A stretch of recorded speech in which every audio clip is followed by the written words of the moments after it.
নানা সংকটে জামালপুরে পাট চাষ কমে যাচ্ছে। ন্যায্য মূল্য না পাওয়া, পানির অভাব আর উৎপাদন খরচ বৃদ্ধির কারণে পাট চাষ ছেড়ে দিচ্ছেন জামালপুরের চাষিরা। ভরা বর্ষাতেও পাট পচানোর জন্য পর্যাপ্ত পানির অভাব দেখা দেওয়ায় আখের গুণগত মান নষ্ট হয়ে কৃষকদের লোকসানের মুখে ফেলছে। পাট চাষ লাভজনক না হওয়ায় আগ্রহ হারিয়েছেন জামালপুরের চাষিরা।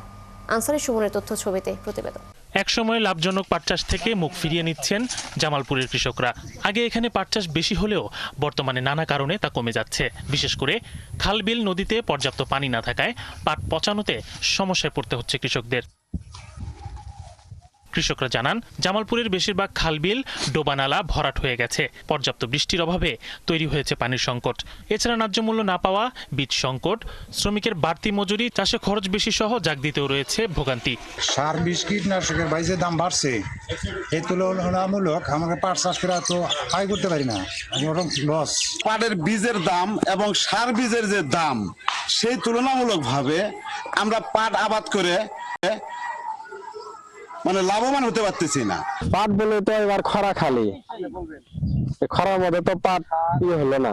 পানি নাই, সামনে মৌসুম চাবি আসছে, চাষ মই করা নেব, শ্রাবণ মাসের কয়েকদিন যায়।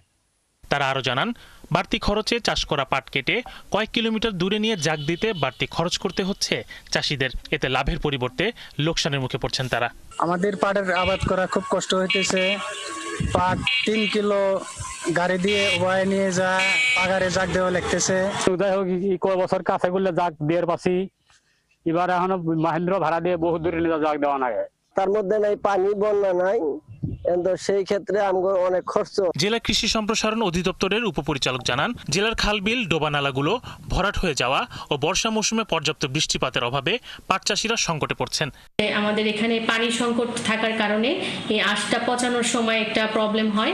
এছাড়া পাটের আঁশ ছাড়ানোর যে লেবার, সেই লেবার সংকটও রয়েছে, যে কারণে এই সমস্যাটা দেখা দিয়েছে। জেলার ভরাট হয়ে যাওয়া খাল-বিল, ডোবানালাগুলো খনন, সার, বীজ, কীটনাশক ও তেলের দাম কমানো, পাটের মূল্যবৃদ্ধি সহ সহায়তা বাড়ালে পাটের চাষ রক্ষা পাবে বলে মনে করছেন জামালপুরের কৃষকরা।